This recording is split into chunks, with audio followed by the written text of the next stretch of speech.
দুই দফা সময় বাড়িয়েও পাবনার ঈশ্বরদীতে শেষ হয়নি প্রায় ৮ কোটি টাকা ব্যয়ের সেতুর নির্মাণ কাজ।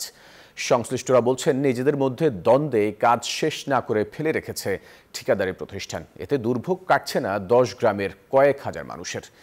বিরোধ মিটিয়ে দ্রুত কাজ শেষ করার কথা জানিয়েছে এলজিইডি কর্তৃপক্ষ। পাবনা থেকে আহমেদুল হক রানার তথ্য ছবিতে ডেস্ক রিপোর্ট।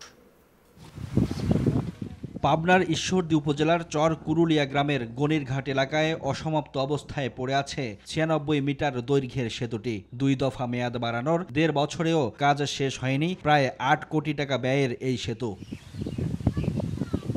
এমন পরিস্থিতিতে সীমাহীন ভোগান্তিতে সেতুর দুই পারের বসবাসকারী ১০ গ্রামের কয়েক হাজার মানুষ প্রতিদিন পায়ে হেঁটে যেতে হচ্ছে গন্তব্যে।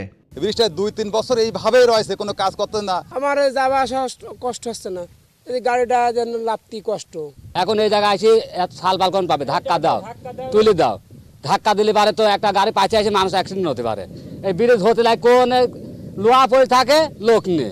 দ্রুত ব্রিজের কাজ শেষ করার দাবি এই পথে চলাচলকারীদের। ব্রিজের জন্য বর্ষাকালে আমাদের খুব কষ্ট হবে আসতে, কোনার গাড়ি আসি ঠেলতেছি, ঠেলার থেকে যাতে বসতে যাতে অতি তাড়াতাড়ি হয়, এটাই আমাদের পাওনা। ব্রিজটাও অতি তাড়াতাড়ি হলে পারে আমাদের ভালো হয়। ঠিকাদারদের দ্বন্দ্বে ব্রিজের কাজ বন্ধ রয়েছে বলে জানিয়েছে এলজিইডি কর্তৃপক্ষ।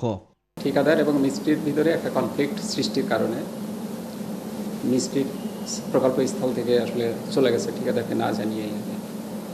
ঠিকাদারের সাথে আমাদের কথা হয়েছে, আমাদের কাস্টিংগুলো শেষ হয়ে যাবে। স্বাস্থ্যকর অল টাইম হানিকম, সব সময় অল টাইম হেলদি লাইফ। ২০২১ সালে শুরু হওয়া সেতুর কাজ শেষ হওয়ার কথা ছিল ২০২২ সালের অক্টোবরে। Desk report, news 24।